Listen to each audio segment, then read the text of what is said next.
The final solution to the Jewish question was the Nazi operation to murder every single Jew that they could find and they could get their hands on, including everything Jewish that they could find and destroy. Historians to this day are not sure of an exact date when Hitler and the Nazi regime decided to embark on the final solution. In fact, for years, for decades, historians were divided into two schools of thought that called themselves the intentionalists and the functionalists. The intentionalists argued that it was always the intention of Hitler and the Nazi regime to murder the Jews, and it was built into the Nazi regime based on Nazi ideology.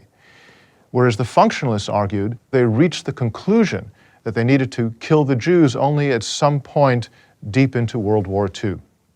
Now, one of the issues that prevented the resolution of this debate was the fact that there is no known Hitler order, not written nor verbal command, that has been recorded anywhere that can tell us when Hitler reached that decision, although it is clear that it was a Hitler decision.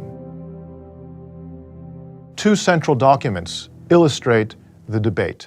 On January 25, 1939, the Foreign Ministry wrote a memorandum, and in that memorandum, it is very clear that the policy was emigration.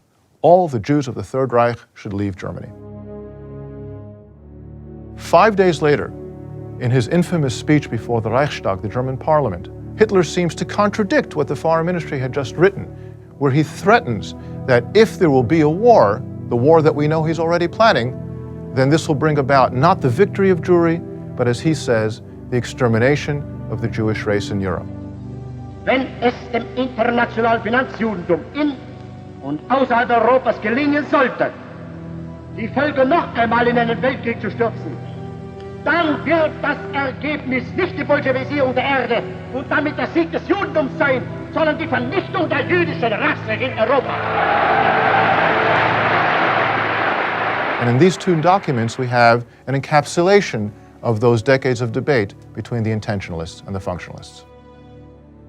Nazi policies towards the Jews in the pre-war period were aimed at the total removal of Jews from German society and ultimately their removal from Germany and the Third Reich entirely. The Nazis embarked on economic measures against the Jews, massive violence against Jews, destroying stores and homes and so on. They embarked on measures that socially separated the Jews from society. They passed laws that took away the Jews' rights and citizenship in society, ultimately aiming to get them all out. And with the outbreak of the war, their policies now addressed all the Jews of Europe. And ultimately, this coalesced into the final solution to the Jewish question.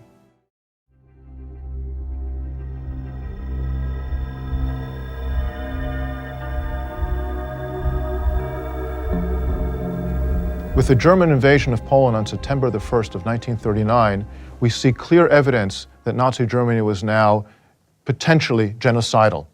They immediately embarked on the murder of tens of thousands of people inside of Poland, among them many thousands of Jews. They embarked on separating the Jews from Polish society in the most radical way. Mass arrests, separation physically, taking away all of their economic potential, rounding them up for forced labor, massive relocations of populations on the scales of hundreds of thousands of people. And the Nazis began to concentrate Jews in many places into ghettos as stepping stones towards another policy. And they were looking for some sort of territorial solution to the Jewish question. Where could they send these millions of Jews now under their rule? They considered a reservation in the area of Lublin. They considered sending all the Jews to the island of Madagascar. Madagascar, where at that time 25,000 people were living, and that was the infrastructure, and they were going to send millions. The consequences were clear.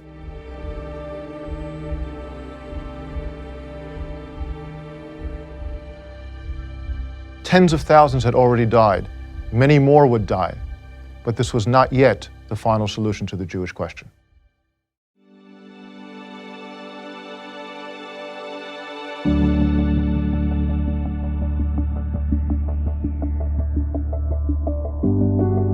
The systematic murder of the Jews began with the German invasion of the Soviet Union on June the 22nd of 1941, Operation Barbarossa. Following literally on the heels of the invading German army, 4 special units of the SS and police, mobile task forces called in German Einsatzgruppen, entered the fray, spread out from north to south, and began systematically shooting Jews into mass graves. By the end of the summer, tens of thousands of Jews had been shot. Thus, by the fall of 1941, we have many tens of thousands of men, German, Austrian, and local, who were involved in the killing of the Jews of the Soviet Union.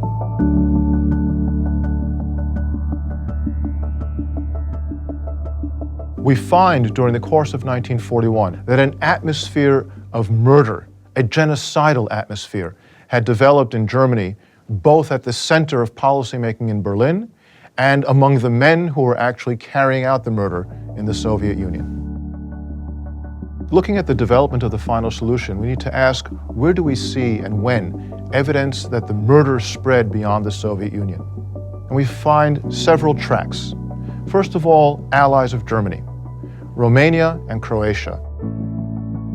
Romania, for example, by the end of the murder operation had murdered on its own between 300,000 and 400,000 Jews, both Romanian Jews and Jews in Ukraine, and in a brutality that even the murderers of Einsatzgruppe D complained to Berlin about the Romanians' bloodthirsty murder.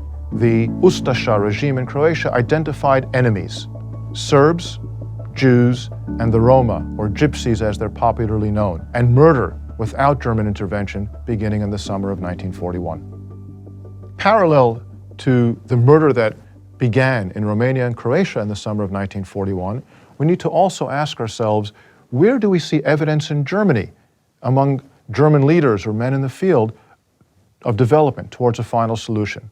And there were parallel tracks. One of those tracks begins in Lublin with the SS and police commander Odilo Globocnik. We know that he created a think tank of intellectuals and his staff by the end of the summer of 1941, who began planning, and they reached a whole idea that suggested to Globocnik that within Poland, if you want to kill Jews, what you need to do is not have the murderers chase after the victims, but bring the victims to the murderers and kill them in a sealed, top-secret installation.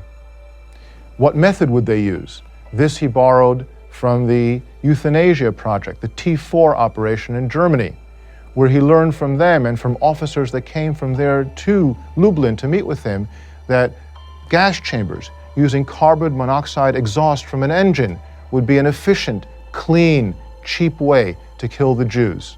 We also know that a special unit of the SS was created in order to plan an alternate method of murder that would operate alongside of the mass shootings.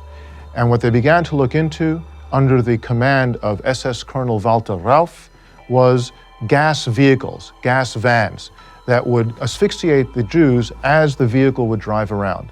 We know that on September the 3rd of 1941, the first experimental gassing at Auschwitz took place, where several hundred Soviet prisoners of war were murdered using Zyklon B gas, which became the method of murder at Auschwitz. We also know that within Germany, discussions began to deport the Jews of the Third Reich from Germany and Austria to the East. The East meant the Soviet Union, although the first group that was sent out in October of 1941 was actually sent to the ghetto in Lodz, and the rest were sent towards Riga and Minsk and other places in the Soviet Union.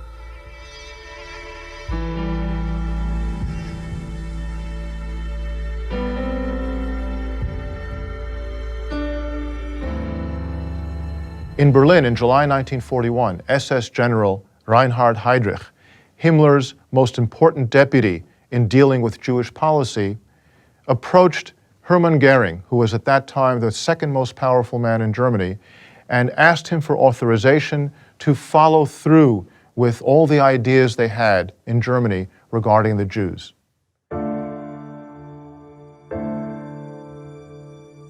On January 20th, 1942, Reinhard Heydrich convened a meeting of government officials and SS and police officials in Wannsee, a suburb of Berlin, to discuss the coordination of the final solution. This meeting followed months of research, the approval first by Goering and then by Hitler of the feasibility study that Heydrich and his men had prepared, and the beginning of the construction of the death camps of Belzec and Chelmno that had begun around November the 1st of 1941. Following von Zech, more camps were constructed, such as Sobibor and Treblinka. Deportations began to Chelmno in December 1941. Deportations began to the other camps in March of 1942. And by the end of 1942, Jews from all over Europe had been brought to the camps, parallel to the shooting murders in the Soviet Union. And by the end of 1942, some 4 million Jews had already been murdered. Thus, to sum up the development of the final solution, we see that during the course of the war, and particularly following the German invasion of the Soviet Union in the summer of 1941, Nazi Germany developed and perfected its genocidal capabilities, which culminated in a continent-wide operation that destroyed Jewish communities in their entirety, and by the end of the war had murdered some 6 million Jews.